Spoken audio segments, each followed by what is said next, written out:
الفيديو دوت لاي مدير مدرسه في مصر. بعد اذنكم يا جماعه شيروا الفيديو دوت لاي مدير مدرسه في مصر. بعد اذن حضرتك استاذنا الفاضل مدير اي مدرسه في مصر، مدير اي اداره تعليميه في مصر، بعد اذنكم الكلام دوت لازم يتنفذ في كل مدرسه في مصر.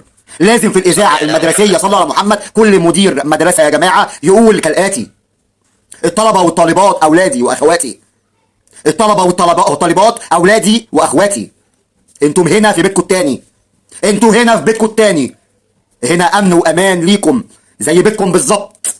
اي حد في الطلبه، طالب او طالبه، اي حد من المدرسين بيتعرض له للاذى او التهديد يجي يبلغني انا شخصيا. اي طالب بيتعرض للطالب زميله يجي يشتكي لي انا شخصيا.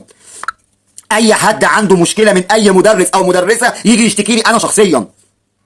ويا ريت وزير التربيه والتعليم ينزل بيان وينزل رقم للشكاوي في كل المدارس.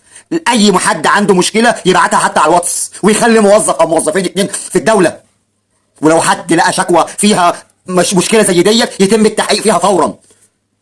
اولادنا يا جماعه خط احمر، اولادنا خط احمر، ومش هنسمح ان حد يأذيهم، ومش هنسكت على رقبتنا. مسلم مسيحي كلنا اخوات، مسلم مسيحي كلنا اخوات، مفيش فرق، مفيش فرق، احنا كلنا اخوات وايد واحده، مسلم ومسيحي كلنا اخوات وايد واحده.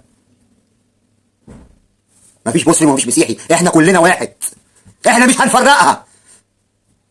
ومحدش في التعليقات يقول مسلم ومسيحي، لا، احنا هنا مصر، ومصر مش المسلمين بس ولا المسيحيين بس، مصر لكل المصريين. شاركوا الفيديو يا جماعه، ويا ريت الفيديو دوت يوصل لكل مدير مدرسه في مصر. سلام عليكم.